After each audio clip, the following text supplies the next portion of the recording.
Curling means so much to our family. Obviously, it's a big part of our life. Isabella always says that she wants to be an Olympic champion curler when she grows up, which just melts my heart. But it also has shown them that if you work hard, anything is possible. If I was to ask them if they wanted to chase a dream, they believe that anything is possible as long as they put the work in, and it's because of watching us on the ice. Everest is here to support you in the moments that matter. Learn how at everestfuneral.ca. La 68e remise annuelle des prix de l'Ordre du sport, présentée par Everest, est rendue possible grâce aux partenaires suivants.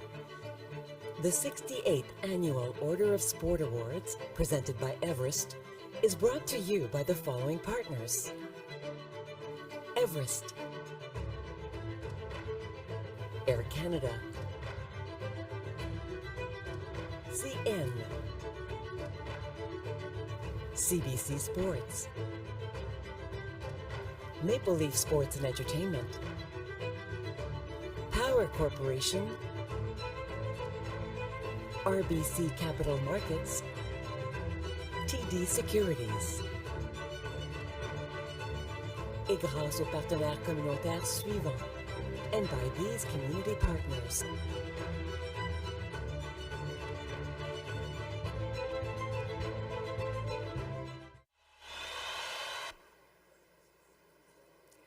Bonjour et bienvenue à la 68e remise annuelle des prix du sport présentée par Everest. My name is Sylvie Bigras and I'm pleased to be your MC for this morning's celebration. Also, of course, I'm pleased to welcome all of you here in Gatineau, Quebec, and across the country for the 68th Annual Order of Sport Awards presented by Everest. Nous aimerions prendre un moment ce matin pour rendre hommage aux gardiens originaux de ces terres. We are grateful to be visitors to the unceded territory of the Anishinaabe Algonquin, whose presence here dates back to time immemorial and whose land holds great historical, spiritual, and sacred significance. Nous reconnaissons aussi que les Anishinaabe Algonquins sont les gardiens et les défenseurs traditionnels du bassin de la rivière des Outaouais et de ses affluents, ainsi que des communautés locales de Kitigan-Zibi et Pikwak-Nagan. Nous saluons leur hospitalité légendaire sur ce magnifique territoire et nous les remercions de leur générosité et de leur collaboration. As Canada's only National Museum of Sport, in partnership with the Canadian Museum of History, both national heritage organizations, we would also like to take this time to honor and acknowledge all of the other vast, diverse, and resilient First Nations, Métis, and Inuit communities with whom we work, and the traditional territories and lands on which we work. Nous sommes reconnaissants de votre amitié, de votre collaboration et de votre partenariat, et nous nous engageons à travailler ensemble sur la voie de la vérité et de la réconciliation. Miigwech, merci. Thank you.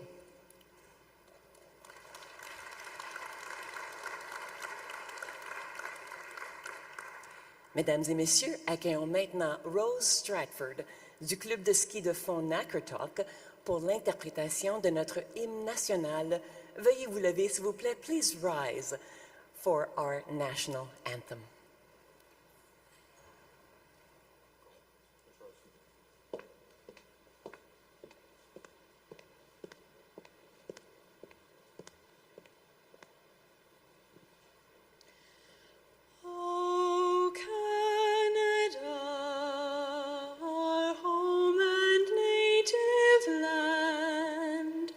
True patriot love in all of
Je suis fière de vous présenter vos animateurs pour les présentations ce matin.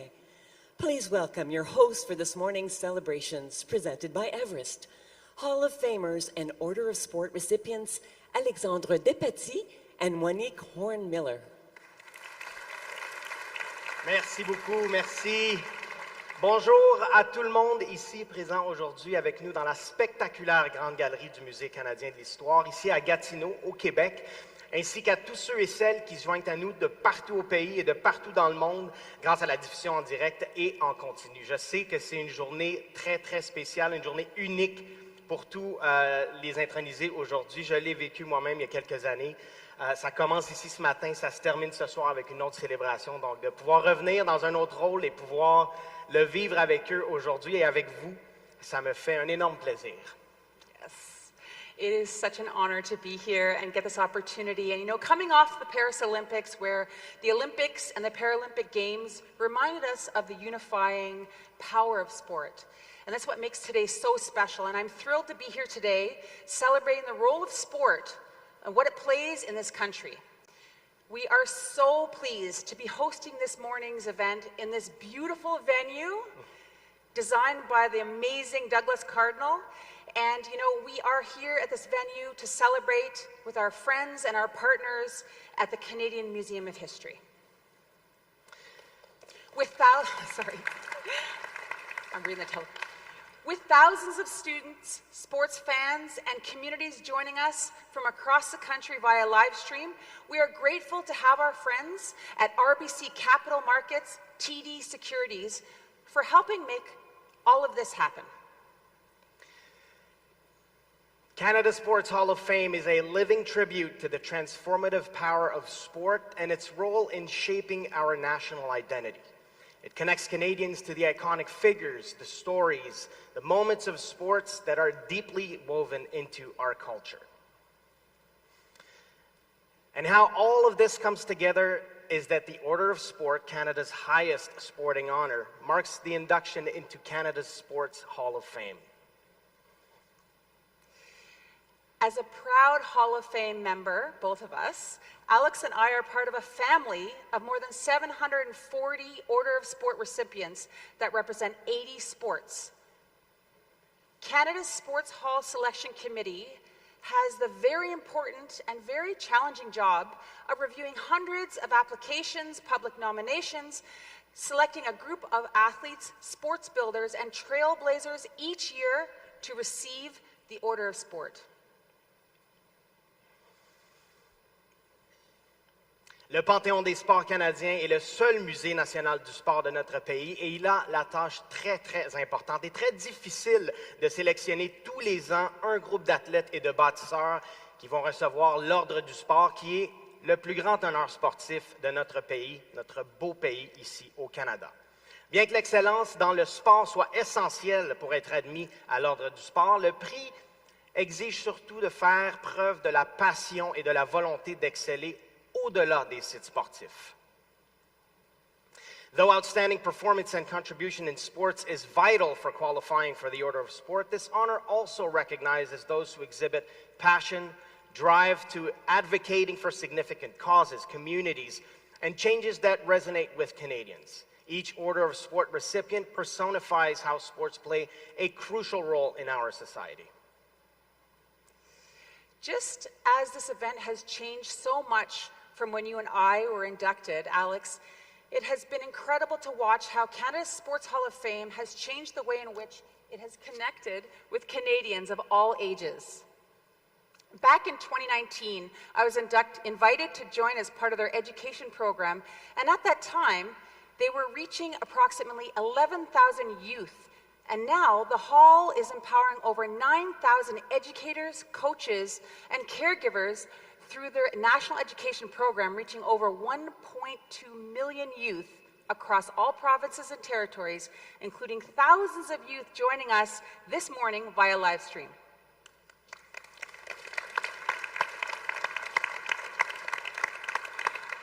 This shift has been led by the leadership and vision of a fellow Olympian who embodies her words through actions, highlighting that sport is more than just a sport. I know, Anik, you wanted to dance this morning, but you see, I know, man. The equipment would not have sustained that. I was going to challenge him to the Wolverine and Deadpool dance-off. Anyway, a two-time Olympian, a dedicated sports ambassador, and visionary leader in integrating sports with heritage. Mesdames et messieurs, accueillons maintenant Cheryl Bernard, président et chef de direction de Panthéon des Sports canadiens.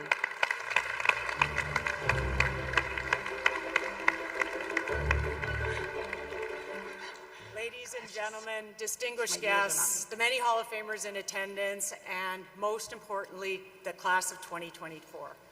Today we celebrate the entire class of 2024, recipients of the Order of Sport. But you know, sport isn't just a vehicle, as everybody's talked about. It's a competition. It's a megaphone, it's a platform, and at its core, sport connects us all. Today, we celebrate the class, recipients of the Order of Sport, Canada's highest sporting honor. But what does that really mean? The Order of Sport goes beyond victories. It shines a light on individuals who have excelled not only in sport, but have used their platform to give back to society, to community, and to causes that truly matter to all Canadians. These Hall of Famers aren't just athletes or builders of sport. Their impact stretches far beyond the game, shaping a stronger, more inclusive nation. At Canada's Sports Hall of Fame, we are honored to preserve their stories, amplify their influence, and provide a national platform for their collective impact. We are not just about sport. Sport is the lens through which we tell the stories of our nation, stories that shape who we are and where we're going. To our presenting sponsor, Everest, and partners at CBC and the Canadian Museum of History, thank you. Together, we're preserving Canada's rich cultural heritage, embracing diversity, supporting Indigenous communities, and driving digital innovation in the heritage sector. To our incredible team at the Hall, our founders, board, selection committee, sponsors, partners, and all of our volunteers, thank you for being the powerhouse behind the scenes. A special thank you. And a special thank you to our National Education Endowment champions, the Honorable Lois E. Mitchell, Andrea Shaw, Andy McCreath, David Lush, Kim Koss, and Michael Burns. Your support fuels the future of Canada's Sports Hall of Fame. And to the class of 2024, welcome. You are now part of the Order of Sport family, and we are honored to be inducting you into Canada's Sports Hall of Fame today. It's a privilege to recognize you as remarkable role models, both in your respective sports and across the broader community. Your stories become learning tools for youth, which will continue to inspire and guide for generations to come. Thank you for being part of our country's legacy, and thank you for inspiring us all. Thank you.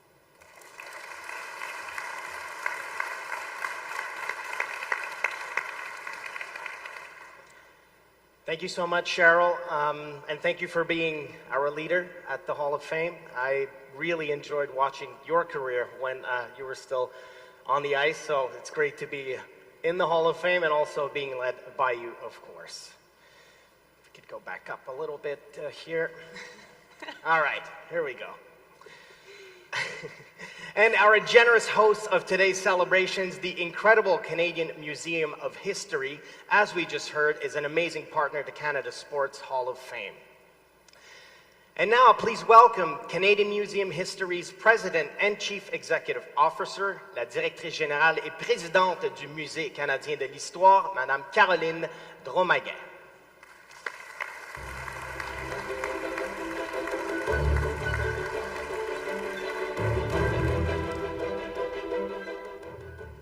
Good morning and welcome to the Canadian Museum of History. We are so honored to host the 68th edition of the Annual Order of Sports Awards, held here for the second consecutive year.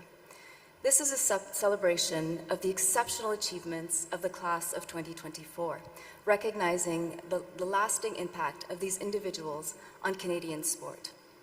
Le sport a toujours été une force unificatrice. Il crée des souvenirs, Il suscite l'inspiration et unit les gens à travers les communautés et les générations. Les récentes performances remarquables de l'équipe canadienne aux Jeux olympiques et paralympiques nous rappellent le pouvoir du sport.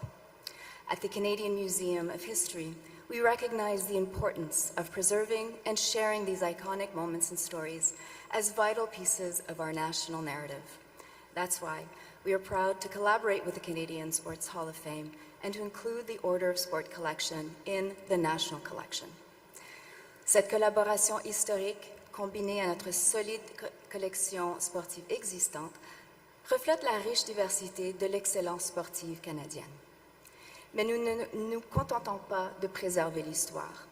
Nous la faisons revivre grâce à des expositions spéciales, des plateformes numériques et des partenariats communautaires afin d'inspirer les gens d'ici, partout dans le monde. J'invite tout le monde à consulter la série de balados Artefactualité produite par le musée et à écouter l'histoire d'Elizabeth Manley, qui est membre du Panthéon. Restez aussi à l'écoute pour un nouvel épisode qui mettra en vedette Donovan Bailey, aussi membre du Panthéon, en novembre prochain. Be sure to follow the museum on our social media for more incredible stories and updates on upcoming sports-related events, and visit us in person to check out the exciting displays we currently have on view. So congratulations to the class of 2024. Your achievements are now part of a legacy that goes beyond today's celebration.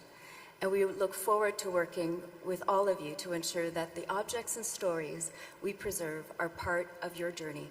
We'll create connections across generations to resonate with diverse communities and to continue to inspire us all. Thank you all for being with us today as we celebrate this incredible moment. Your collective passion keeps the flame of Canadian sports heritage burning brightly. Thank you.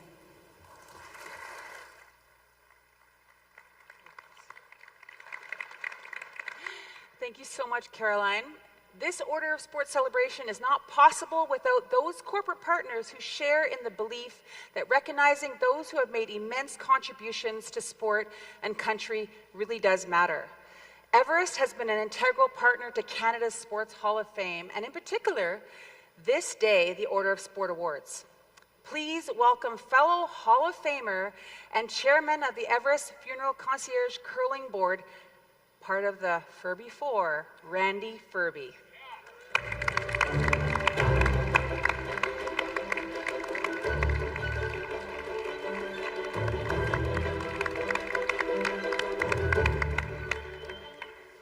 Thank you for that introduction. This is quite an honor to be back here after being inducted last year, and it's Mark Duffy, the CEO from Everest, came up to me late last night and he says, "You're doing the speech," and I go, "No, I'm not." He goes, "Yes, you are." I says, "No, I'm not." So he kind of won and I lost. But anyway, I want to congratulate Cheryl and her team for doing a great job.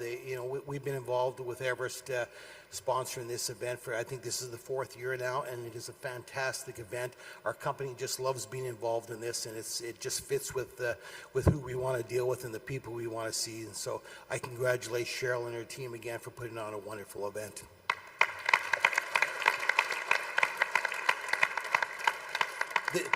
This event is obviously about the Hall of Fame and the inductees.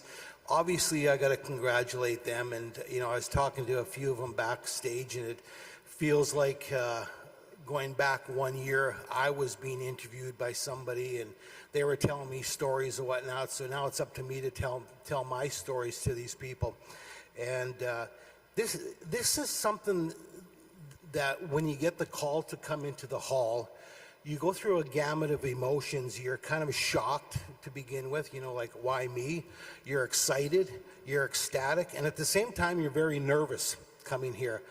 You feel you don't belong. Like, again, I was talking to somebody back there. It's not that you don't belong, it's like, why me? Because there's hundreds and hundreds of other athletes that potentially and will be in this hall one day, but you can't figure out why you are the person getting inducted today. So I wanted to tell these inductees, and I kind of wish they were out here right now, and I don't know if a lot of the people here realize that every year there's over 250 nominees that they go over and they select 5 or 6, 7 people every year.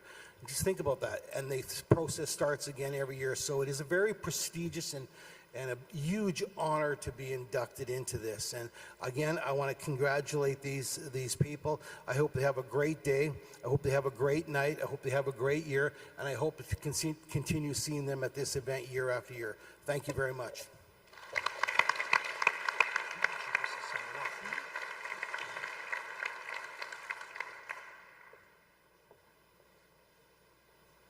Just me or you? I don't know. We're waiting for a teleprompter. I mean, this takes a moment to look at these athletes and get a chance to talk about their careers. I got a chance to watch this young man for many years. We competed, we trained, not in the same sport. I trained on one side of the pool, water polo, and he was this tiny little diver. And we play a tough, rough and tumble sport, but we don't throw ourselves off of buildings and stuff like that. And we used to watch him climb up the stairs, and we're like, he's going to kill himself.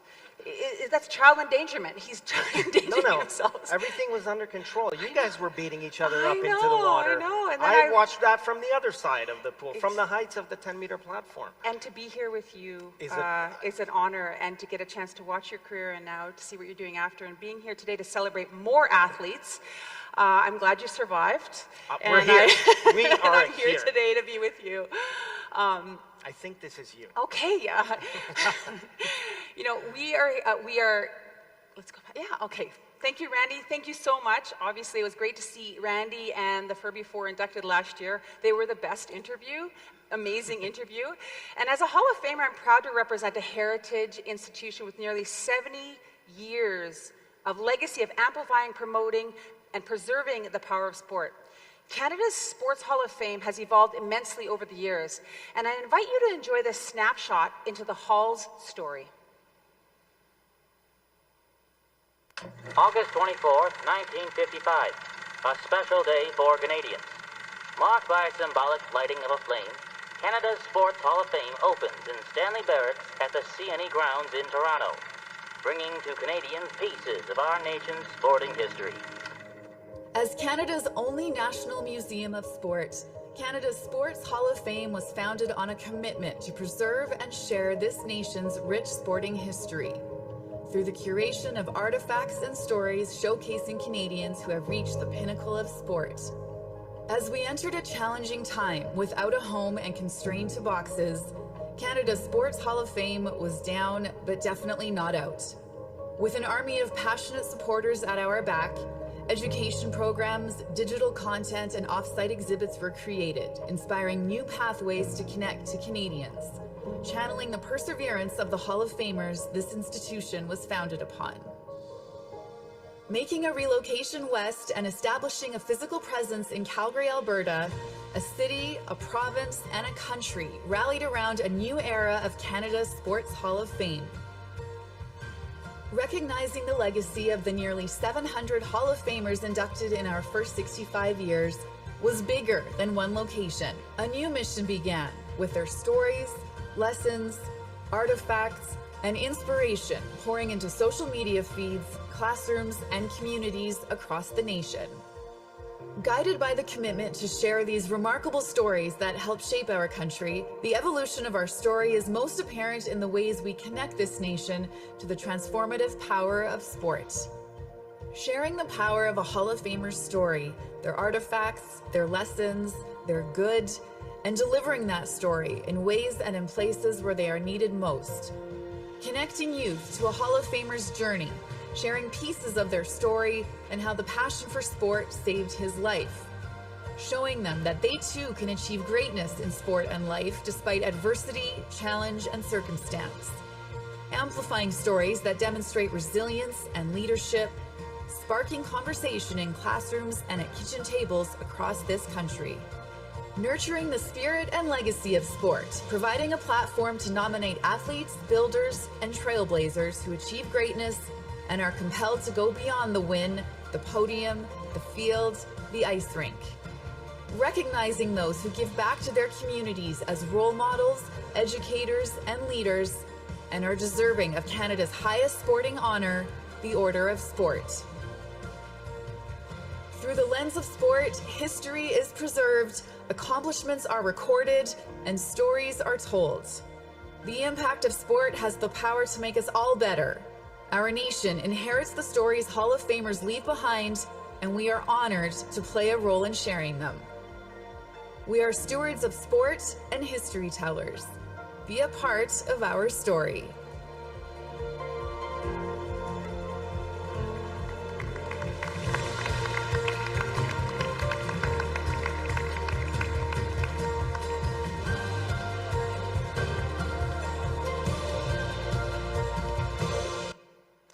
And today is the next chapter in the story of Canada's Sports Hall of Fame. With each year, a diverse and remarkable group joins the more than 740 Hall of Famers that are being inducted. Let's hear about today's first Order of Sport recipient from CBC's own Devin Heroux, who's in the room right now, but you only get his voice this morning, so you can say hello to him right after that. So on to Devin. A strong role model for women and visible minorities in ice hockey, Vicky Sunohara was a key member of Canada's national women's team from 1989 until she retired in 2008. Sunohara backhand scores! 118 points in 164 games, she helped Team Canada to win 7 World Championships, 2 gold medals, and a silver at 3 Olympic Winter Games. In 2011, Vicky became the first full-time head coach of the University of Toronto's women's ice hockey team. The accolades continued: 2 provincial championships, 4 Coach of the Year awards, and a silver medal at the 2024 U Sports National Championships. On and off the ice, Vicky Sunohara inspires, as she always has, promoting diversity and youth development as a coach, mentor, and legend of the ice.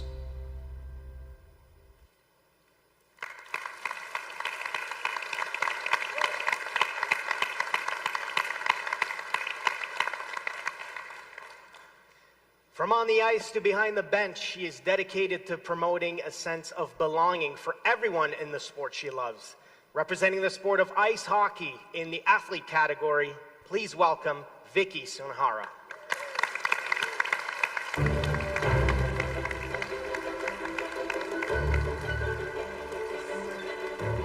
La remise du prix de l'Ordre du Sport à Vicky Sunohara sera effectuée par Catherine Henderson, the President and Chief Executive Officer of Hockey Canada.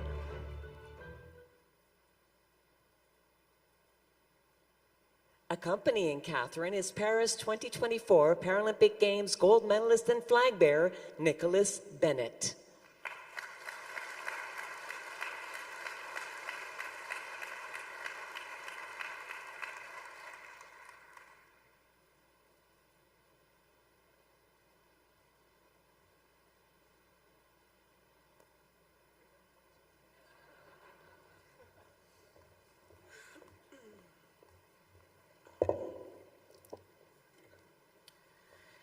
Good morning, everyone. I still can't believe what an amazing day yesterday was, meeting fellow inductees and past Hall of Famers, hearing inspirational stories. They were so cool. It was a great experience. To Canada's Sports Hall of Fame, staff, volunteers, sponsors, and selection committee, thank you so much for this incredible, humbling honor. I still really don't feel worthy of this recognition. I want to apologize to Bob Rooney for the call I received in the spring. I saw it was a 403 number. I answered, and when he said I was going to be inducted into Canada's Sports Hall of Fame, I thought it was one of my former teammates playing a prank on me. But I guess that would have been going too far, but even after 20 years, you got to keep on your toes because they'll still try to get you back for something that you've done. A huge congratulations to this year's inductees. I am so proud to be a part of such an exceptional and diverse class of athletes, builders, and trailblazers. It is an honor to share this stage with them. This recognition has allowed me a chance to slow down a little bit and reflect on my life. And I can honestly say that I don't know where I would be without sport. Hockey in particular, it really does save lives. You know, sometimes you're asked if you have the opportunity to go to lunch or go to dinner with somebody, whether they're living or not, who would that be? And if I had the opportunity, it would be with my mom and dad. They're not with me today. My mom passed away in 2015, and my dad passed away when he was my coach of a massive heart attack playing tennis. I was 7 years old.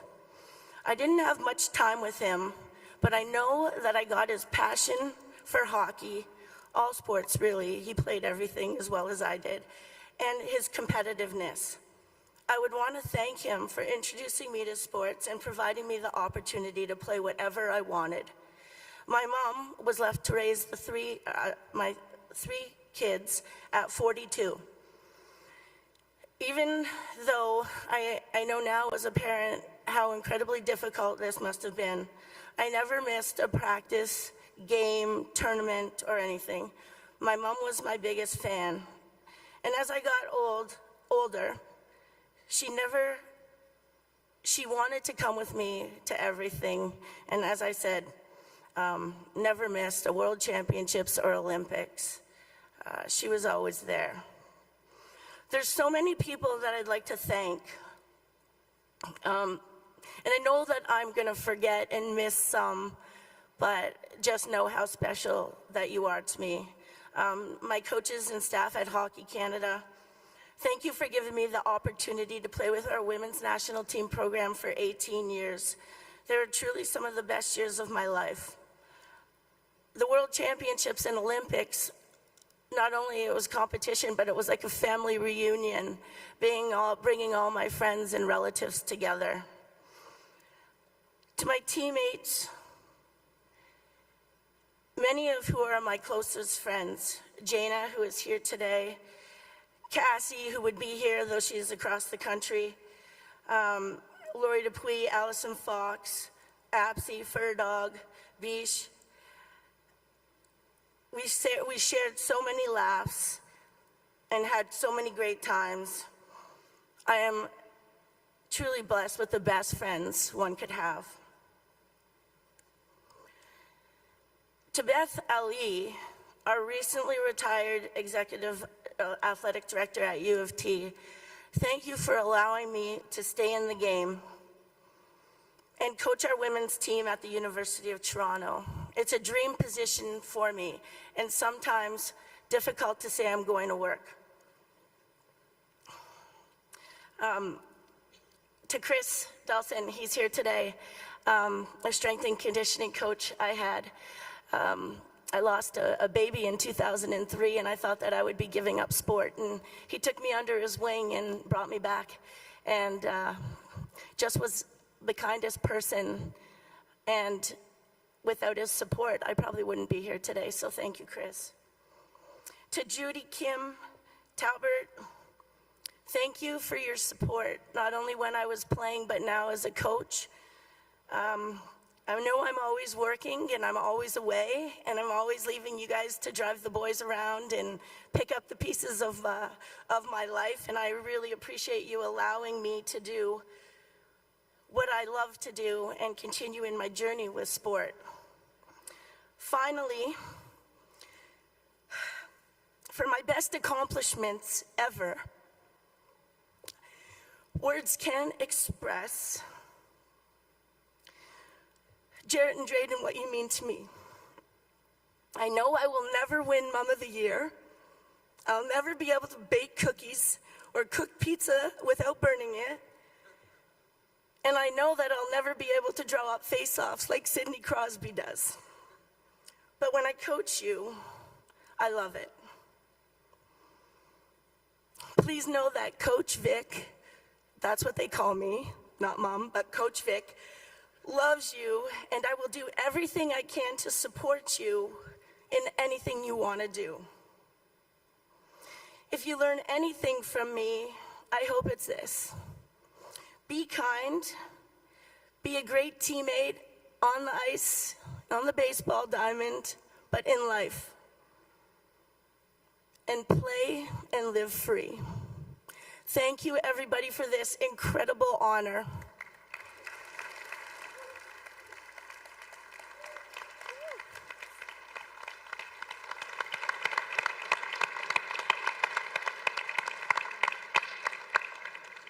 Thank you so much, Vicky, and I know what it's like to play on a team and get a chance to look at that retrospective of what you've accomplished and still are accomplishing. Thank you so much for all the work you do in our sport. Amazing.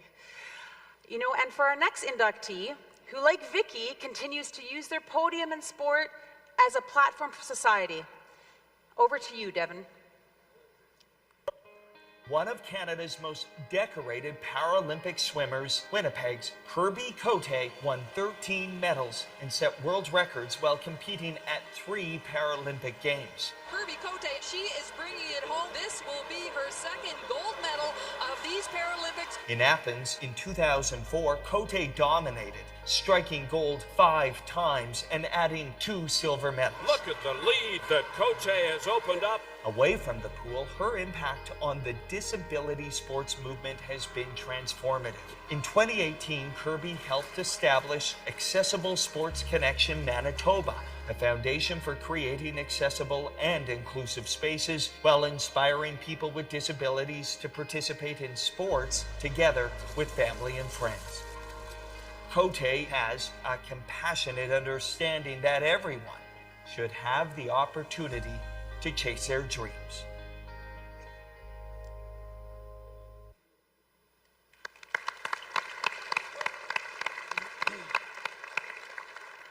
A decorated champion in the pool and a champion for change, representing the sport of para swimming in the athlete category, class of 2024 inductee, Kirby Cote.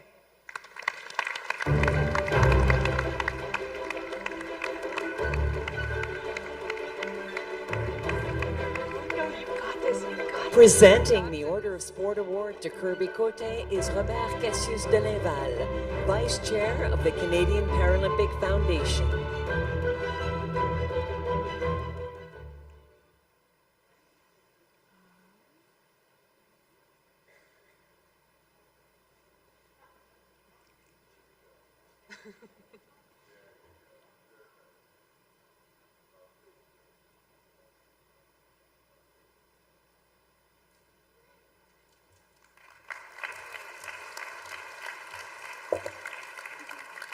Hello, friends. The nerves are real. I guess I just want to start with all the lovely thank yous to the Canada Sports Hall of Fame and all the folks that I've met since getting that call to say that I'm going to be inducted. Everyone here has been just like a beautiful human being, and you can really tell that their hearts are in everything that they do, and they've really taken really good care of all the inductees. And I just wanted to let them know that I see all the hard work that they're doing, and it is coming off flawlessly, so good job, everybody. And also to all the amazing inductees that I've had an opportunity to chat with. You're all so inspiring, and you're just people that fill my cup, so I look forward to maybe staying connected with you over the next few years, or just time. Okay, the hard one. My family is sitting front row center directly in front of me. And I've said it time and time again that this is for them. Parents rarely get an opportunity to be thanked for all the hard work that they do. Damn it. I've said it before that my parents are my head and my heart, and that's what you need to be.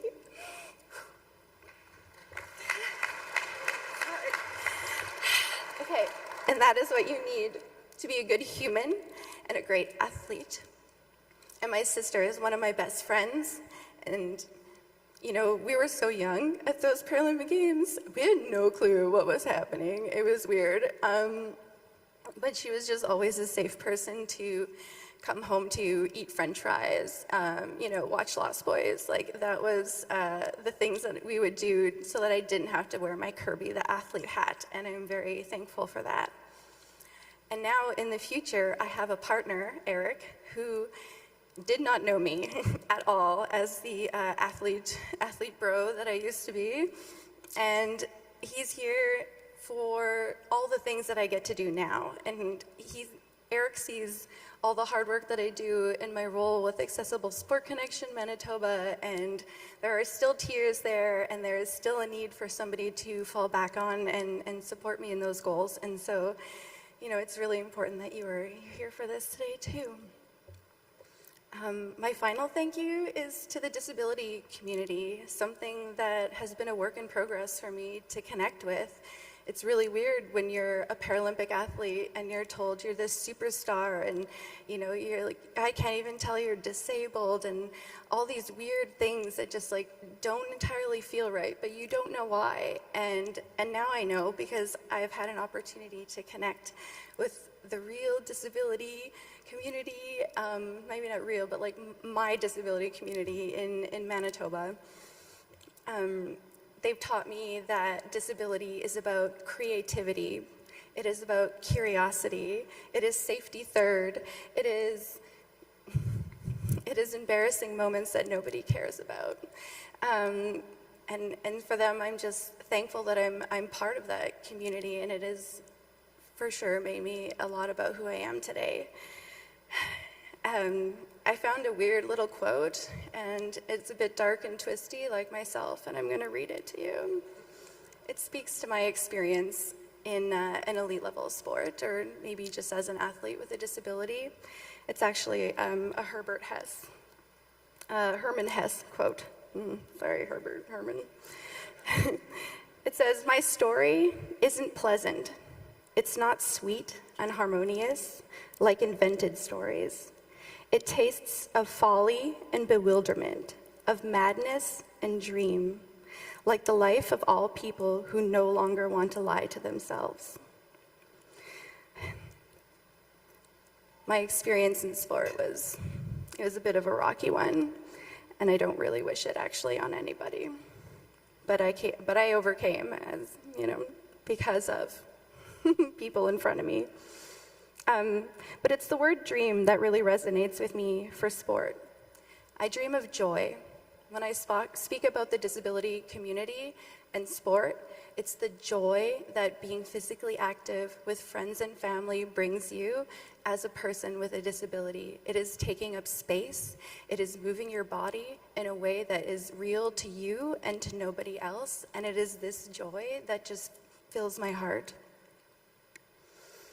I dream of a joy that crumbles structures to reveal the blue skies. I'm going to say that again. I dream of a joy that destroys the structures and reveals the blue skies. It is these blue skies that I dream about. Sport wasn't made for a lot of people, and I think we're talking about that a lot more these days. And so I believe that we are tearing all these old structures down, and we are going to see a beautiful blue sky where we can rebuild a space that welcomes everybody in a way that's meaningful to them. I dream of a joy that isn't profitable. I dream of a joy that isn't profitable. I feel like that's one of our biggest barriers to inclusion and accessibility in sport these days. The disabled body can be bought and sold, and it costs a lot if you want to be physically active with your friends and family and in your communities. I dream of a joy that isn't profitable. I dream of spaces where we bring our whole human. And if you're going to hear anything that I say today, it's that one. I really hope that everywhere you go from this point onward, you are always bringing your whole human. I think this museum of history shows a lot of beautiful things, but it also shows when we didn't bring our whole human. And so I dream of a joy where we bring our whole human. I dream these joys for all of us, and I really hope you join me in dreaming of this more beautiful world. And I suppose in the meantime, I will not dim my light, and you will just hear me saying these things over and over again. Yeah, thank you. Thank you for listening to everything that I had to say, and thank you for your applause and your support. And maybe I will see you later, and you will share your joys with me. Thank you.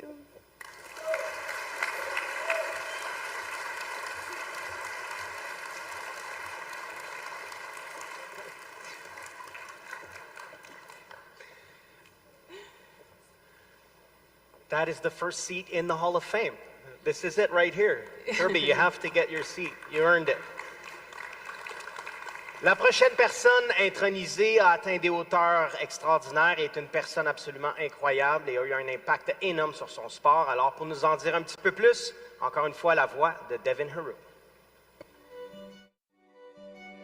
An accomplished researcher, educator, and activist, Dr. Guylaine Demers is a driving force for gender equity in sports across Canada and around the world. She has been a dedicated contributor to the Coaching Association of Canada for over 2 decades and has served as chair of the Gender Equity Task Force for the Sports Ministry of Canada.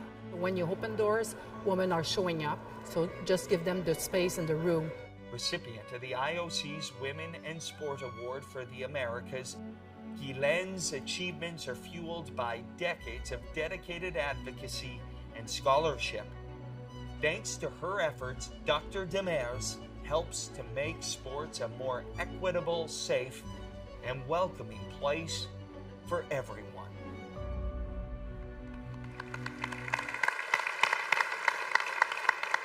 Une femme extrêmement engagée, une personne absolument remarquable, representing sport administration in the builder category.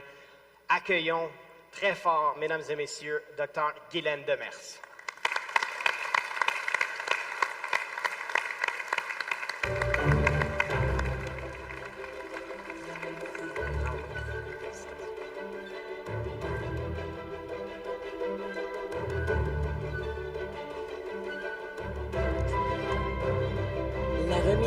Du prix de l'Ordre du sport à Dr. Guylaine Demers sera effectuée par Marika Vandergrift, the Director of Partnerships with Canadian Women in Sport.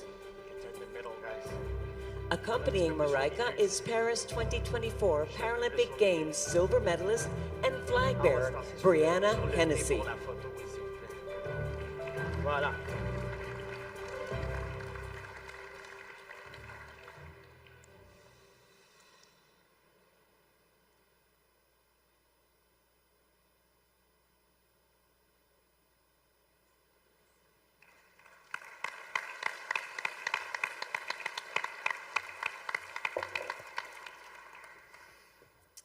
Bonjour tout le monde, merci d'être là.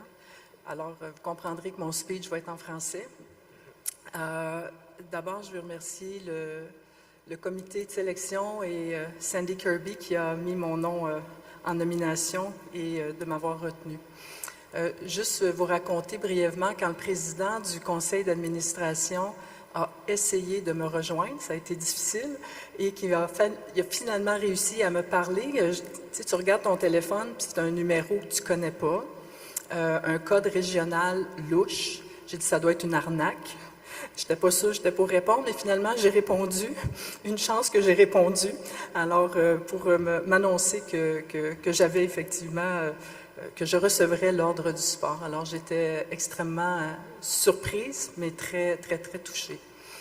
Alors, je reçois cet honneur vraiment avec beaucoup d'humilité et de gratitude. D'abord, humilité parce que je sais qu'il y a tellement de femmes qui mériteraient d'être ici, derrière le micro, pour recevoir ce prix-là, des femmes qui travaillent dans l'ombre et qui n'ont pas la chance d'avoir une personne qui va déposer leur candidature pour recevoir un tel prix. Beaucoup de gratitude aussi parce que je suis extrêmement reconnaissante et je reconnais qu'il y a très peu de Canadiennes et de Canadiens qui auront le bonheur de vivre une journée comme on est en train de vivre aujourd'hui. Depuis hier, là, les émotions font juste monter et je suis certaine que mes collègues sont pareils. Et là, le téléscripteur, il capote parce que je m'en vais partout, mais je ne suis pas mon speech. Alors, voilà. Je vais prendre le temps aussi de reconnaître un prix comme celui-ci. Ça ne se gagne pas tout seul. Alors, c'est pas juste moi, Guylaine Demers. Il y a vraiment plusieurs personnes qui ont contribué, puis tout d'abord ma famille, mes parents qui m'ont façonné comme je suis, qui m'ont inculqué des valeurs vraiment d'abord d'équité. Ma mère était féministe sans le savoir. Chez nous, le ménage, c'était les gars et les filles. On avait un horaire, il n'y avait pas de différence. Le travail ardu aussi, le respect des uns des autres. Alors, j'ai vraiment vécu dans une famille très chaleureuse et aimante. Un autre élément important de ma famille, c'est que j'ai eu beaucoup de support, puis ils m'ont permis vraiment d'être qui je suis en acceptant et en me soutenant lorsque j'ai fait mon fameux coming out à la famille. Alors, d'être dans une famille qui fait pas de différence et qui t'accepte comme tu es, ça fait vraiment, ça fait chaud au cœur et c'est essentiel. Dans mon parcours professionnel, j'ai rencontré beaucoup de femmes exceptionnelles. Et il y en a certaines qui sont ici dans la salle et qui m'ont permis de grandir puis de découvrir en fait des forces que je ne savais pas nécessairement que j'avais. Et je veux juste en nommer quelques-unes. Louise, Marielle, Linda, Penny, Sylvie, Karen qui est dans la salle, Sandy qui est dans la salle également. J'ai pas le temps de toutes les nommer, mais j'espère vraiment qu'elles se reconnaissent parce qu'elles m'ont grandement soutenue à devenir la femme que je suis. Pour terminer, alors il y a toujours une phrase célèbre, derrière chaque grande femme, il y a une autre grande femme. Et je veux profiter de ce moment pour remercier ma conjointe Marlène depuis près de 35 ans qu'on est ensemble. Alors, accompagner une femme qui est toujours partie, qui a plein de projets, à gauche, à droite. Là, je me suis calmée. Maintenant, je travaille juste 6 jours semaine. Alors, on a quand même une journée ensemble par semaine. Alors, ça demande beaucoup d'amour et de flexibilité. Quand on a le soutien de notre conjoint, c'est tout à fait différent. Tout est plus facile, tout est plus beau. Et vraiment, je ne serais pas ici si tu n'avais pas été avec moi pendant toutes ces années. Alors, merci d'être dans ma vie, puis de m'endurer encore, parce que c'est pas fini. Hein? On a encore du travail à faire pour les quitter. Alors, je te remercie vraiment, je t'aime. Alors, je remercie le Panthéon des sports, Cheryl, la présidente, pour la couleur que tu mets au Hall of Fame. Je suis extrêmement touchée et reconnaissante de cet honneur. Merci beaucoup.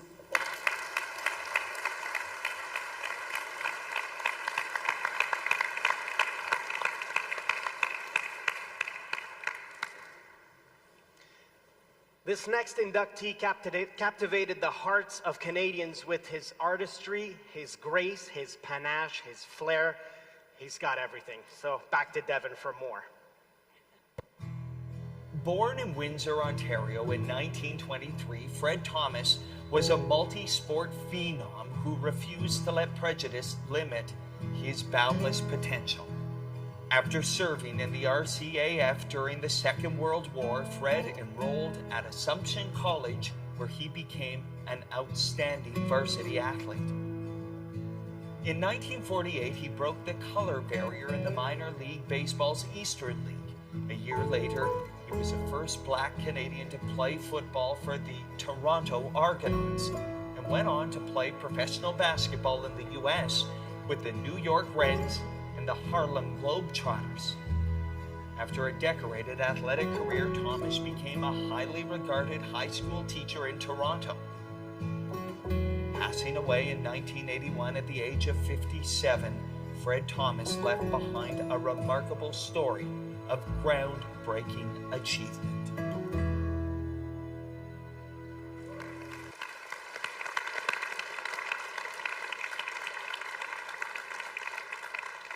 The inductee I had in mind is going to be coming in a little bit later, but for now, though, please welcome Fred Thomas to the Hall of Fame.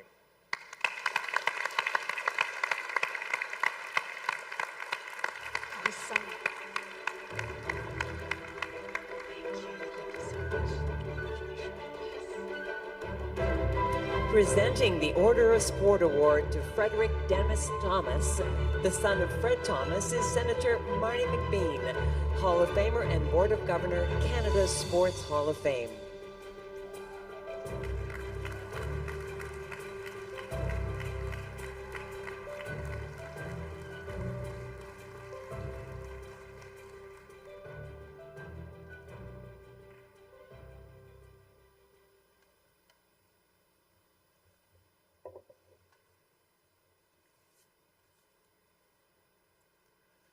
Good morning, everyone.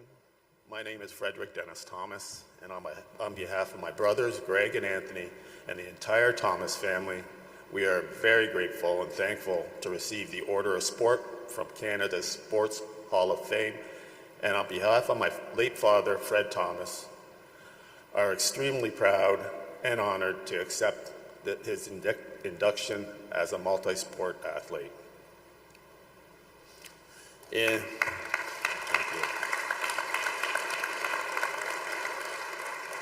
We would also like to congratulate the entire class of 2024 on your passion, accomplishments in your individual sports, and your induction into Canada's Sports Hall of Fame through the Order of Sport, which is the highest level of sports recognition in Canada. Nice job.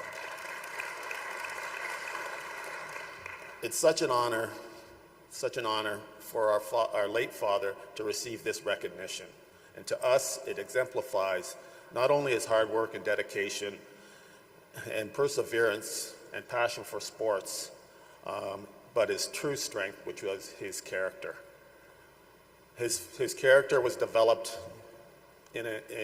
through his family, but also in a tight-knit community, Windsor community, where he was exposed to many different people with diverse backgrounds, and was held in high esteem by his teachers and classmates at Patterson Collegiate. He later attended Assumption College, now known the University of Windsor, where he excelled in basketball and played football and baseball as well. Because of his early experiences and exposure, our father was an extremely positive person who chose to see the good in all people. In later years, a friend of the family asked him about his thoughts on and experiences on discrimination. And his answer and belief was, well, discrimination is everywhere. It's whether you choose to see it. And those words, I guess, whether you choose to see it, are pretty powerful words. He simply refused to see discrimination and use it as an excuse. He would rather look at ways to succeed rather than blame things for not succeeding. After he ended his sports career, our father transferred his core values and life skills he learned from multi-sports into a high school teaching career, which lasted 20 years before he passed away in 1981. We are extremely proud and humble and by the many teachers and past students, not only myself and my brothers have come in contact with over the years, but also who our own children have met and been told of how their grandfather's lessons has taught and impacted their lives profoundly. I'd also like to acknowledge another person. It's my mother, who stood by him while, again, he did his thing and played his sports. Very special and relationship. But we know that he would have been, he would be touched very deeply of something. And in closing, on behalf of the whole entire Thomas family, we'd like to thank the many sports writers from the past and the present on his achievements and has kept his name and spirit in the forefront all these years, which ultimately allowed today's induction to occur. We know our father would be very humble and appreciate Canada's Sports Hall of Fame, their sponsors, volunteers, and community for welcoming him into this great establishment. He would be sincerely touched, more or less, by being included with such greatness. Thank you.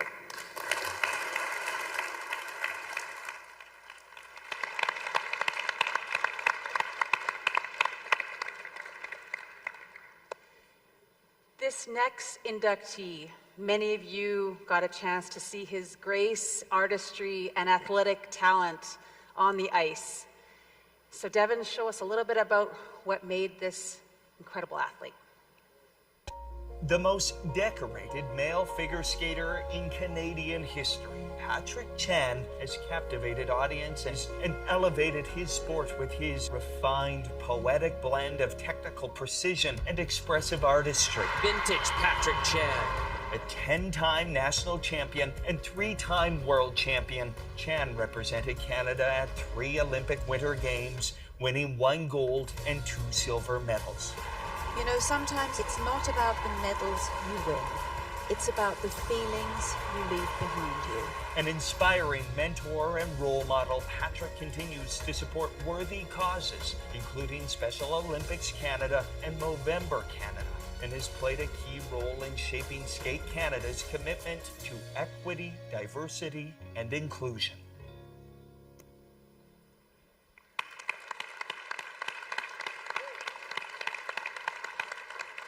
I'm sure lots of you, like myself, have had goosebumps, tears, emotion through his performances, so representing the sport of figure skating in the athlete category. Please welcome Patrick Chan.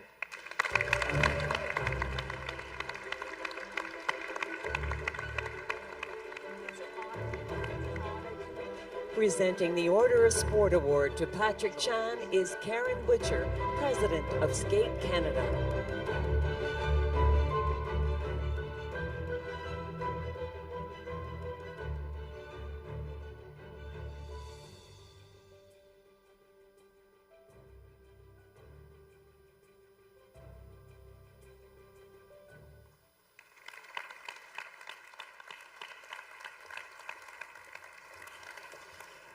Hi. Today, I feel an overwhelming sense of pride, but I also feel a tremendous amount of gratitude because I'm deeply aware of how much others sacrificed in order to get me here. This day doesn't happen if not for my parents, Louis and Karen, who have been steadfast in their support. Having a son who competes at the highest level isn't glamorous. They were often tasked with being emotional and actual bag handlers. Yet they showed up day after day, positive, even when I wasn't. I remember being 15. It was the night before my first championship event, and I was having a terrible practice. I sat down in tears, overcome by self-doubt. My dad joined me and simply said, "You're ready. Today is just a bad day."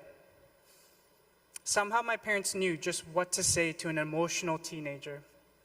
They are the foundation that never cracks. My parents often got the worst of me, but chose to stay on this journey anyway. Much like my wife, Liz, who is in her own right an incredible skater. Most people don't know this, but 4 months before the 2018 Games, I almost pulled the plug on skating. I was training in the US. I was so burnt out that one day I just stopped practicing and flew to Vancouver to see Liz with no plan for what was next. I was in a dark place. I remember people calling, Skate Canada, Scott Moyer, Eric Radford, Mike Slipchuk. They were positive, but obviously concerned. Somehow Liz knew exactly how to handle that very delicate situation. She never pushed me. She just helped me clear my mind so I could decide what was best for my future. She was a life raft in that moment. And if not for her, there would be no 2018 Olympics and no Olympic gold. She's continued to be a life raft ever since, helping me navigate the erratic waters of retirement. She believes in me more than I believe in me, much like my first coach, Mr. Osborne Colson. He saw potential in 8-year-old Patrick, even if he'd never tell me that. With me, it was all business. When I first started training with him, all we did was crossovers in a circle, 20 laps while he yelled. He scared me, but things I became known for, posture, strength, footwork, artistry, that was all him. I've had many awesome teammates on the ice and off the ice. There is no one better than my agent, Rob Mackay. I was his first client, and both of us have grown and learned together about the business of skating, about fatherhood. You can pay someone to work with you, but you can't pay someone to care. And Rob genuinely cares about my well-being and my family. I haven't thought a lot about skating in the past few years, so I'm grateful for this recognition because it's forced me to remember the feelings I once had. I'm envious of the way I used to feel, so strong and laser-focused, but I'm also proud. I feel more pride today about being Canadian than I did when I won Olympic gold.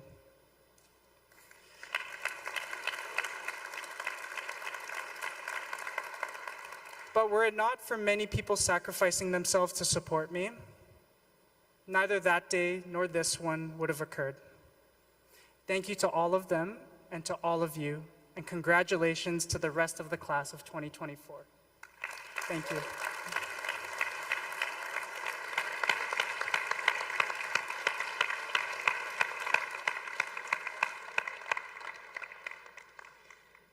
I've been waiting for this moment. Our next inductee has played an instrumental role in my life as an Indigenous athlete.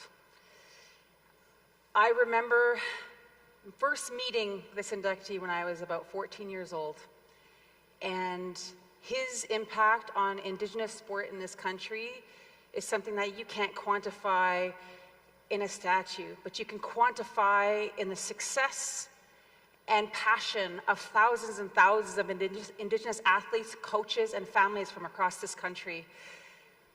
And Devin, I know you're gonna show his story, and you're gonna try to do it well in a couple seconds, but it's so much more. Devin, take it away. We all search for that same love and care. Everybody does. Alec Nelson was born in 1946 in Kingcome Inlet, British Columbia. A member of the Musqueam Tawadeno First Nation, Nelson developed a lifelong love of soccer at a young age. Finding solace in the sport helped him get through 7 years in the Alert Bay residential school system. Freedom. Freedom to go and play with your friends. We then, as residential school students, said, whoa, what happened to us? Drawing on his experiences through the power of sport, Nelson has worked tirelessly for decades to empower and improve opportunities for Indigenous athletes. He has created a legacy of healing and reconciliation initiatives that continue to resonate deeply in Canadian sport today. Love and care. It's the foundation that is Alec Nelson.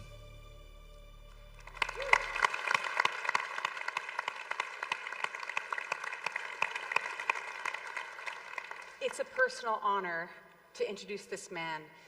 Alex has done so much for athletes like myself, but I know he couldn't have done it without the support of his family. So I would like to thank his family for letting us have the best of Alex to help the entire community. He could not have done it without you. So thank you so much. Nyawagoa. Representing Indigenous peoples, sport, and soccer as a builder, please welcome Alex Nelson.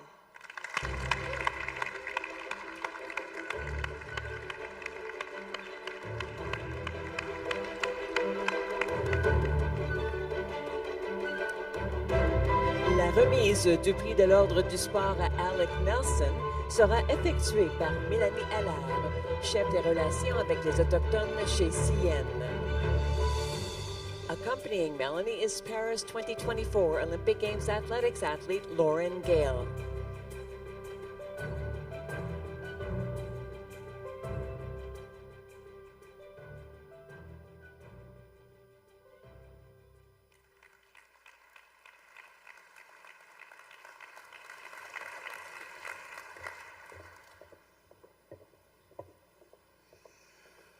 First of all, how do I look?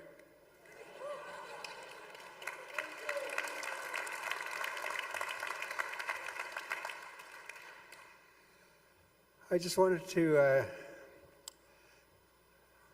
how do you say, where the sun comes up, it starts in the east, and it makes its way westward.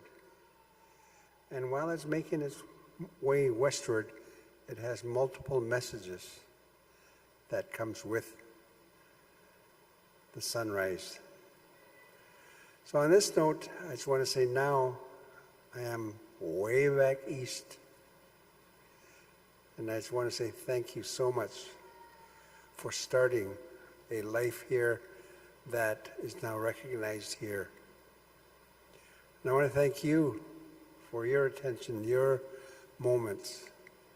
And qila kesla kasnokayachos, bakuinayachos.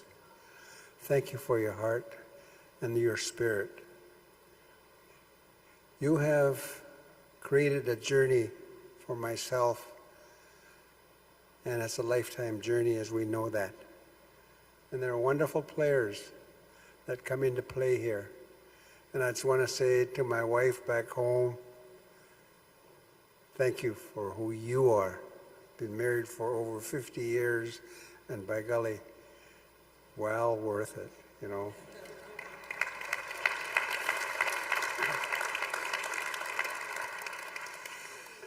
And as it was declared, soccer is just my #1 passion.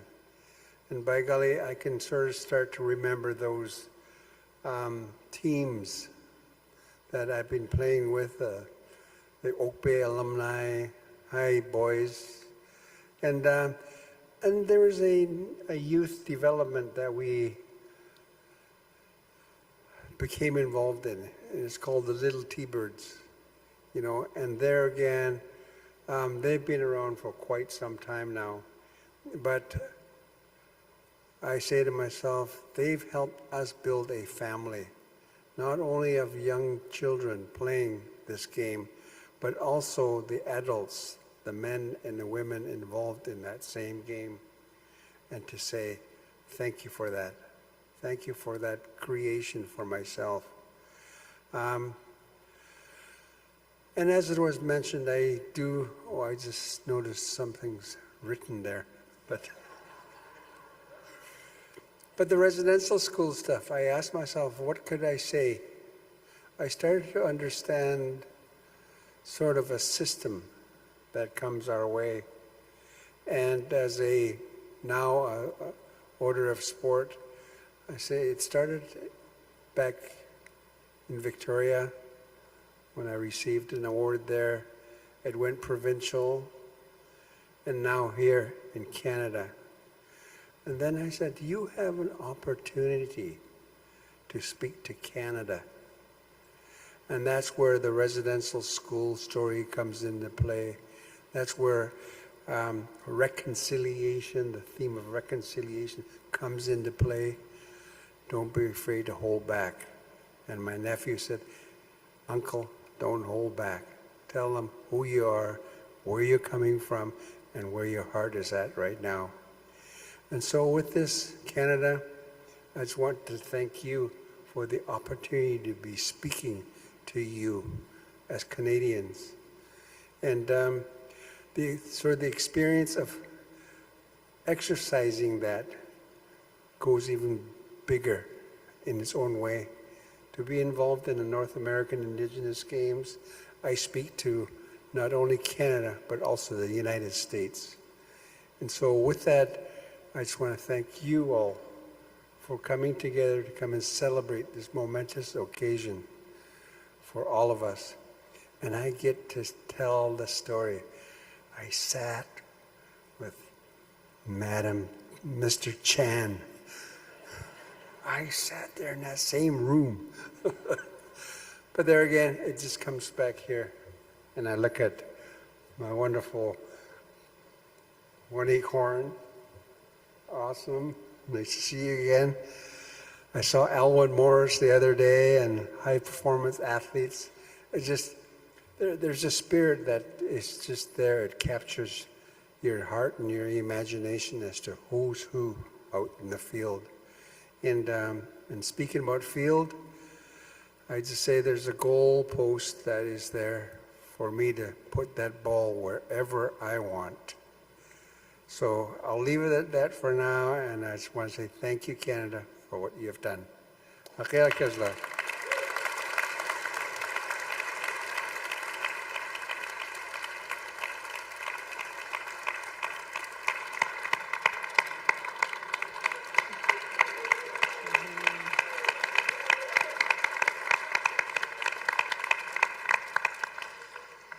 No, I've got to take my prize and take it home.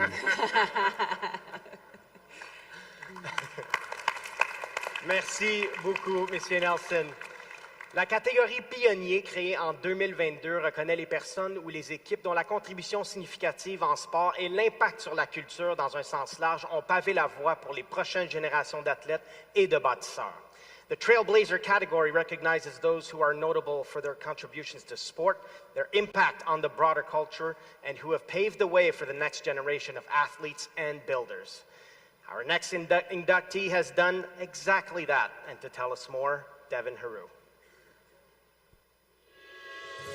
A trailblazer who dared to be different. Debbie Brill revolutionized high jump with her innovative Brill bend technique, which saw her leap backwards over the bar. The Brill bend works again. She represented Canada at 3 Olympic Games. She clears that height and did so rather easily. Brill won gold twice at the Commonwealth Games and was the Pan American Games champion in 1971. Her prolific career would amass 65 national and international championships, and she still holds the Canadian record at 1.98 meters. Debbie Brill, the gold medal winner in the high jump. Brill has been a lifelong advocate for gender equality and inclusivity in sport and inspires to this day by defying convention to achieve unprecedented heights.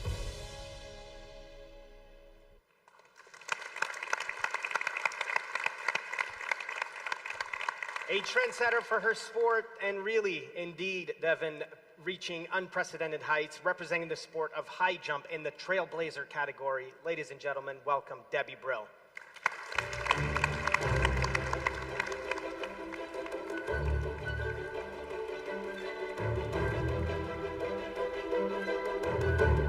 Presenting the Order of Sport Award to Debbie Brill is Joanne Dobson, Senior Director of Government and Community Relations with Air Canada.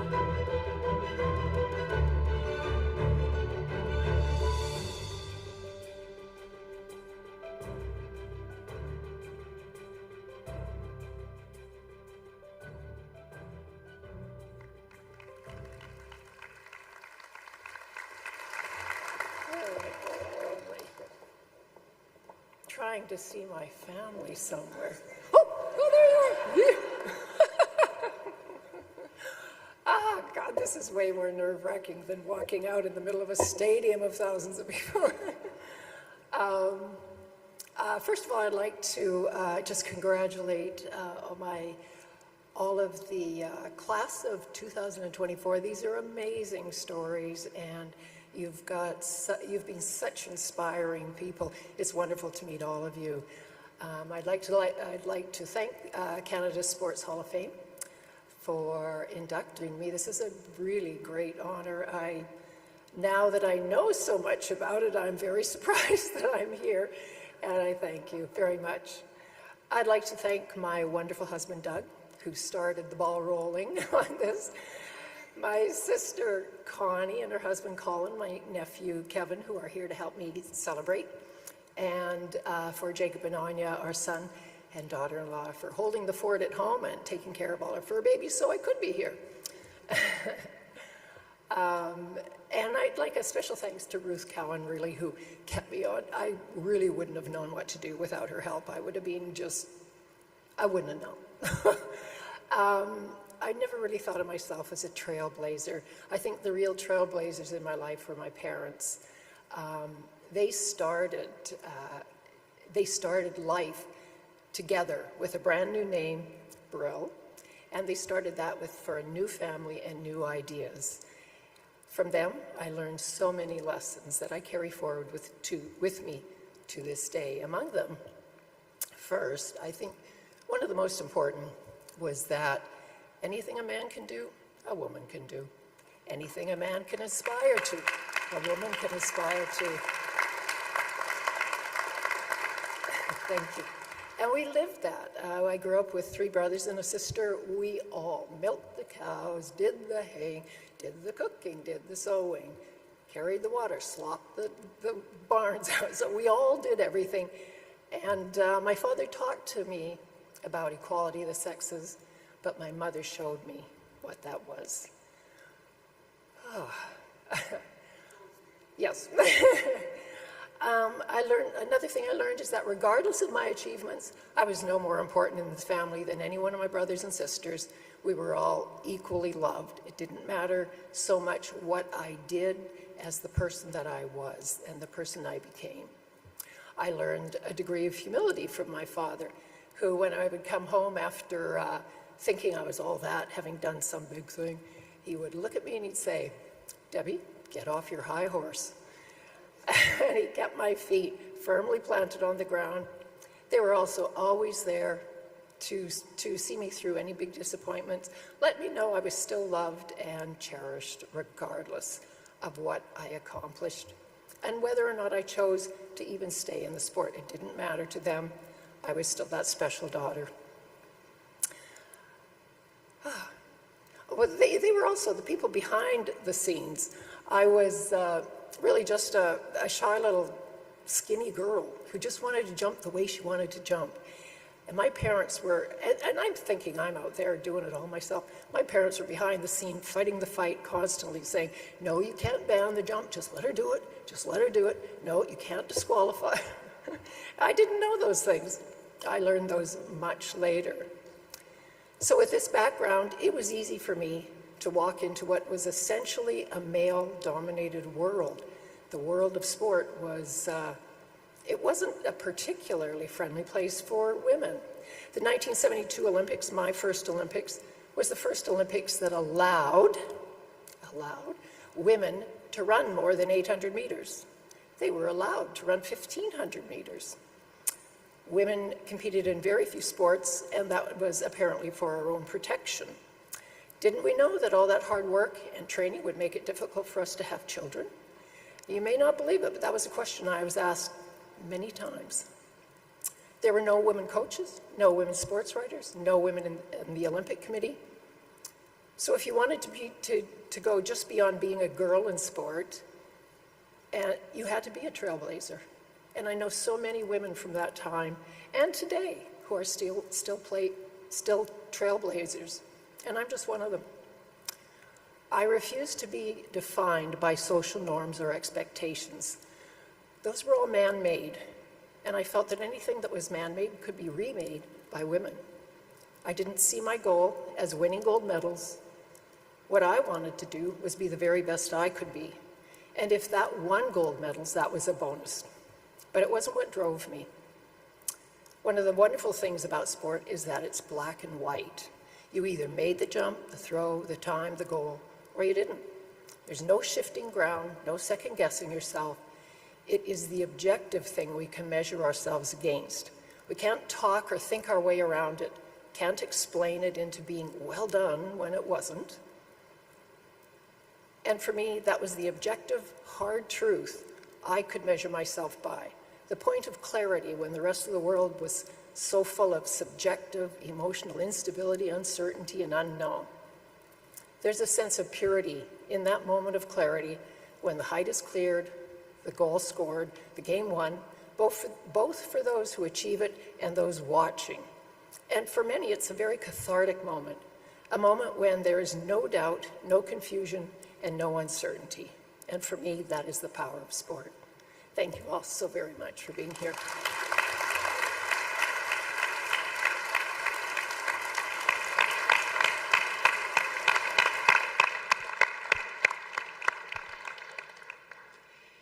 This next inductee holds a very, very special place in my journey and in my heart. I can remember the year that she won this momentous medal, first ever for an Indigenous woman in this country. I was 16 years old. It was 2 years after the Oka crisis. I had quit my sporting career. I had parked it thinking it was never going to happen. And I was in a lot of turmoil. And so I said, like I always did in the summer, I sat down and watched the Olympics. And I will never forget watching her run. And what it meant to me, it reignited my desire, my belief, and it set that fire aflame in me that took me all the way to the Olympics. And I don't know, the first time I get to lay eyes on her was when I was in the crowd at the North American Indigenous Games, and she was holding the Indigenous Games flag, and I ran up and I took a picture of her, and I had that on my wall. I said, I finally got a picture of her. Like Alex, it's hard to quantify for me or even express in a few words what she means to me and what she's meant to my journey. But Devin, I know you're going to do a great job to share a little bit about her story. Canada's hopes ride with Brandon, Manitoba's Angela Chalmers. Angela Chalmers developed a remarkable strength and resilience to become one of the best middle distance runners in the world. A member of the Birdtail Sioux First Nation, Chalmers made history in 1990 as the first female athlete to win gold in both the 1,500 and 3,000 meter races at the Commonwealth Games. La première médaille d'or en athlétisme, Angela Chalmers. Angela's crowning achievement came in 1992 when she became the first Indigenous woman from Canada to win an Olympic medal, claiming bronze in the 3,000 meter race in Barcelona. Let's watch the Canadian Angela Chalmers. She has an opportunity for a medal here. Bronze medal performance, Angela Chalmers. Retiring from competition in 1997, Chalmers remains a passionate advocate for drug-free sport and an empowering role model for women and Indigenous youth in Canada.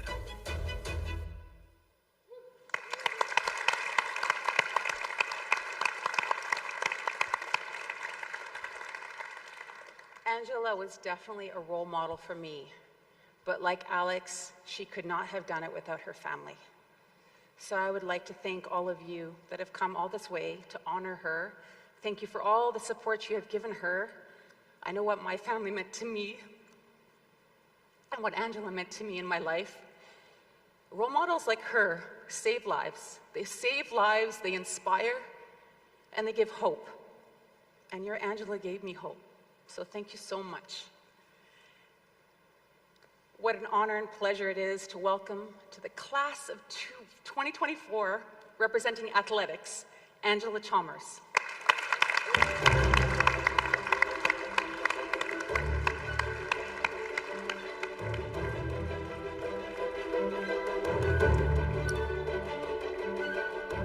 Presenting the Order of Sport Award to Angela Chalmers is Julie Lheureux, la directrice des comités des dons de Power Corporation Canada.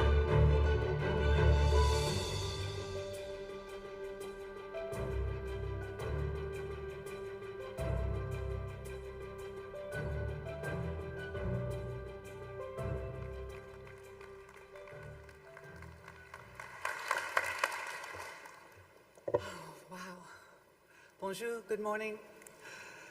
I would like to begin by thanking Canada's Sports Hall of Fame for honoring me with this award. I would also like to congratulate my fellow inductees. You're all such inspiring people, and I am truly humbled today. Thank you to the sponsors and all the organizers, Ruth, for all those WhatsApps all the way to Australia. Kept me connected. That was great. Thank you. For me, the best part of receiving this award is getting to thank people who helped and inspired me along the way. I'd like to begin with where it all started, Nanaimo Track and Field Club. I was 9 years old when I started running, and I learned to fall in love with competing with that track club.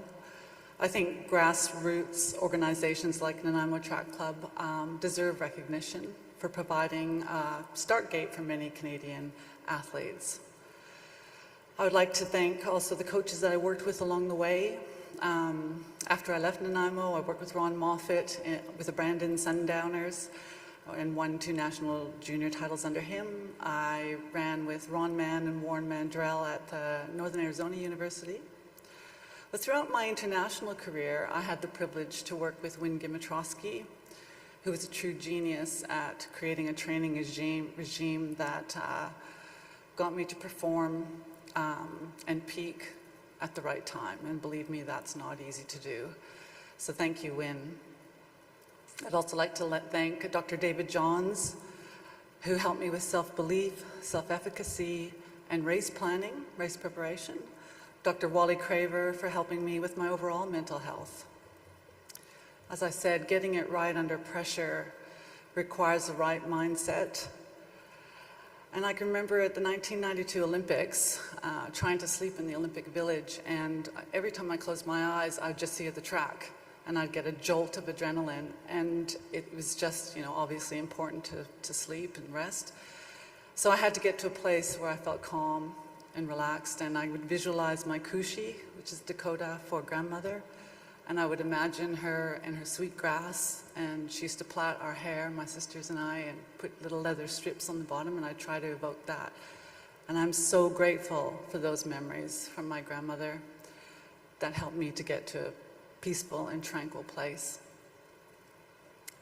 It's not easy being supportive of the athletes that you compete against, but I want to send a special thank you to 2 of my teammates, former Canadian teammates, Britt Townsend and Charmaine Crooks, 2 athletes that in moments when things seemed really hard would give me a sentence or 2 that would just lift me and made me believe that I could carry on. I'd also like to thank one of my best friends who was in the trenches with me in the days we were grinding it out in the training, working so hard, and who is still now a lifelong friend, Rhonda Robinson. Thank you for your comradeship and your support. Finally, as I stand here today, I can't help but reflect when I competed at the Canadian Track Championships in 1985. They were in Ottawa, and my mom decided to come and watch me run, and so she jumped in her car and brought along 3 of my brothers and came to watch me run. And I'm so very grateful that now, nearly over 40 years later, most of my family is here, made the trip from Brandon. They didn't drive, they flew, so that's good. And on that note, my family was my inspiration, my motivation, and when I was running, their love and support really lifted me, especially when I was struggling. I want to say a special thank you to Rob. Thank you for telling me never to quit. To Margie. All those years, 1988, getting to the Olympics, was sleeping on her couch, training. You're my coach. To Billy and Kenny, thank you for timing me all those times to run to the court of the store and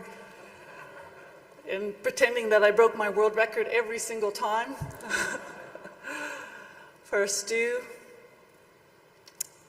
thank you for telling me to burn rubber at the end of the race. Gloria, I don't know if you remember jumping out of the car, and Dad was driving down the road in Shiloh, Manitoba, and you guys would jump out of the van ahead of me and I'd have to catch you. Do you guys remember that? Thank you.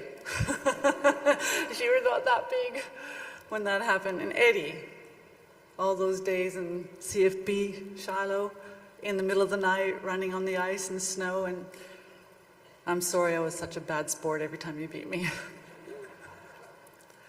Finally, my brother Derek, who's no longer with us today, I can remember him coming to a national cross-country meet, and I was in second, and I got to about probably 400 meters to go, and he was just standing on the sideline, and he just kept saying, "Turn on the afterburners!" So I ended up winning that. So with that, I should just do that, turn off the afterburners and get off the stage. Thanks very much, everybody.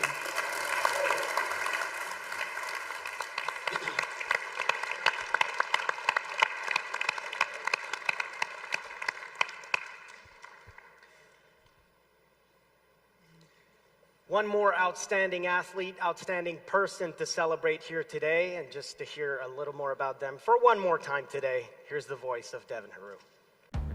With a powerful serve and tactical proficiency, Daniel Nestor became one of the most decorated Canadian tennis players and one of the greatest doubles players in the history of the sport over his 27-year career. Game, set, championship Canada, gold medal, Nestor and Leroux. The Olympics in 2000 was so special, not just from a tennis standpoint, but just being part of the Olympics.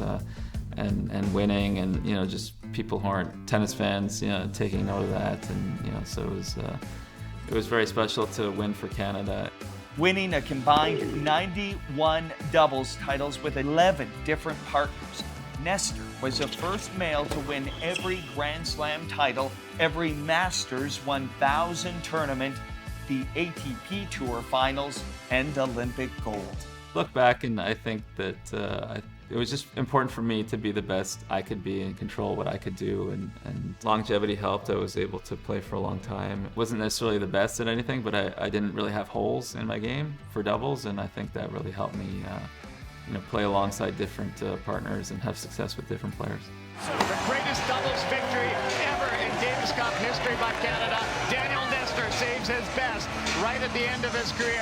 When you're playing for your country in a team atmosphere, it's fun, and that's one of the reasons why I played as long as I did, because when tennis started to really pick up in Canada in the last 10-15 years, it was fun to be a part of that for sure. Since retiring, Nestor supports charitable causes through exhibition matches and mentors in clinics, inspiring youth athletes to dream big. The Order of Sport Awards on CBC is brought to you by Everest Funeral Concierge, helping to celebrate lives well played for over 20 years.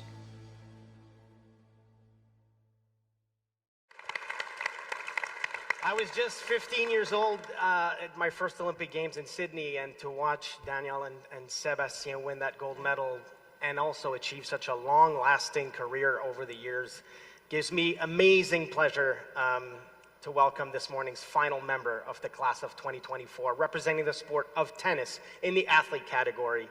Ladies and gentlemen, Daniel Nestor.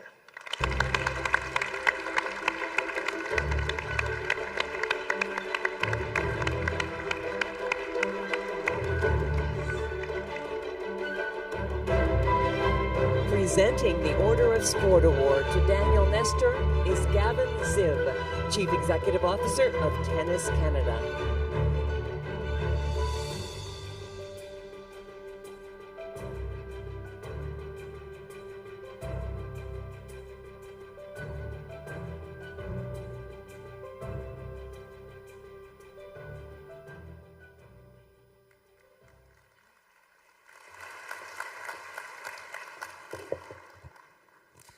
Thank you very much for that intro.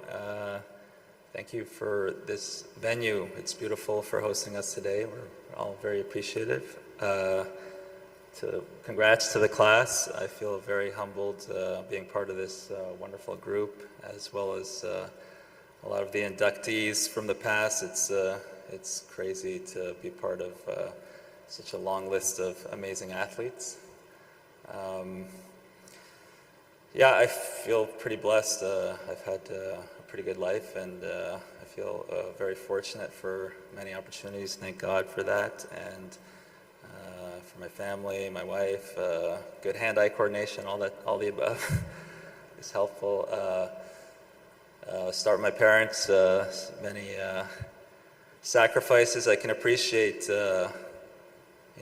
all the stuff that they did for me. More so now as a parent, doing similar stuff for my kids. So I really know what they've gone through and all that stuff. And everyone seems to have a story, so I don't really have one defining moment. But I was just laughing about this backstage with Gavin. I do remember playing the men's nationals, in the 90s at some point, and I had high expectations, and there were high expectations for me, and I bombed out early. And after the match, my mom said, "You're going to school," and I said, "I better start working harder," and I did. So that's my story. The rest is history. But I want to thank my wife. She's the MVP of our household. She does pretty much everything, and she's obviously sacrificed so much to allow me to do what I love to do, and to have as long of a career as I did, and raising kids on her own pretty much for about 10 years there was obviously not easy. So I really appreciate that. And is she crying? Don't make me cry. And also Canada for sure for accepting us as a family in the 70s. We came from Serbia when I was 4, and so many opportunities associated with that, better life, and I felt like I played my best tennis representing Canada, whether it was Davis Cup or the Olympics. Many special memories from being part of that team, and it prolonged my career to be part of this tennis renaissance that we've had over the last 20 years, and it was so special to be part of that, and I was really excited to play as long as I could, and I think I'm the first recipient of this award for a long time, but I think there's going to be a wave of tennis players, maybe not in the immediate future because they're all so young, but there are definitely a lot of stars in our sport now that will be here one day. So thank you for all of this.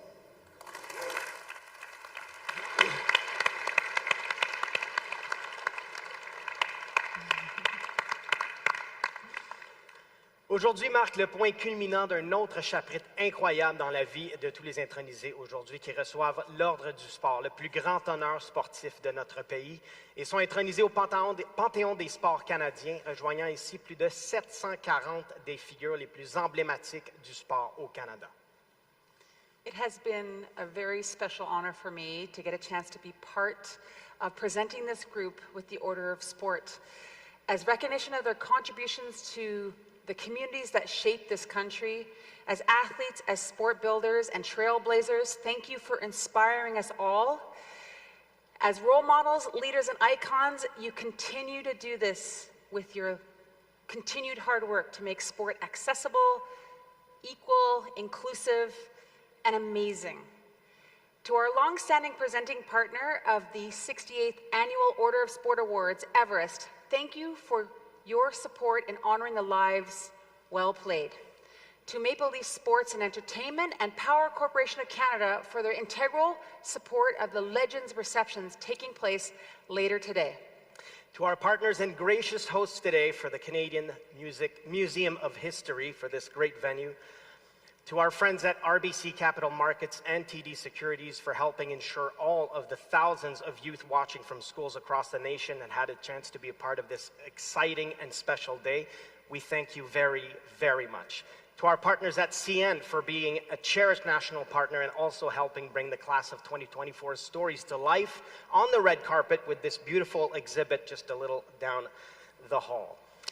To our great friends at CBC Sports, who will be bringing the stories to life this weekend during the Order of Sport Weekend Special.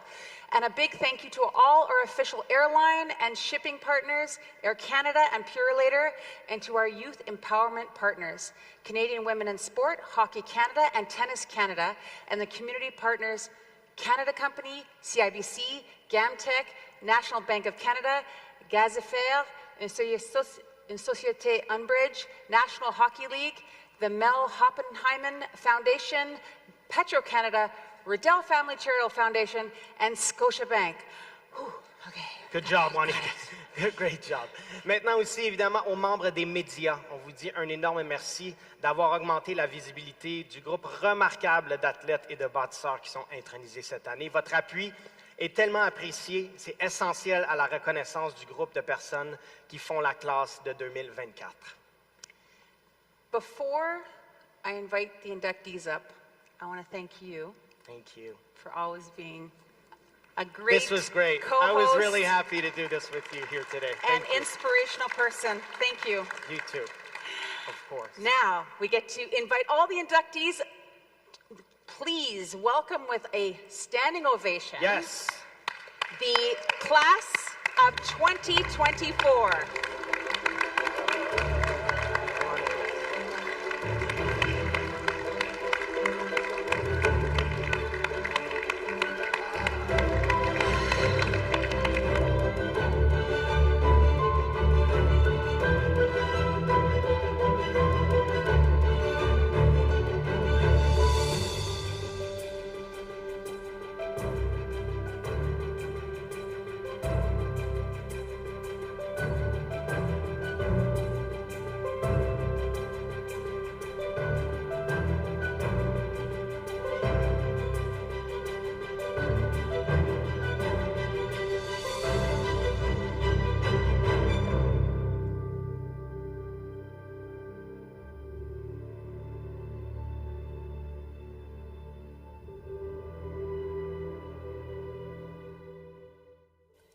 La 68e remise annuelle des prix de l'Ordre du sport, présentée par Everest, est rendue possible grâce aux partenaires suivants.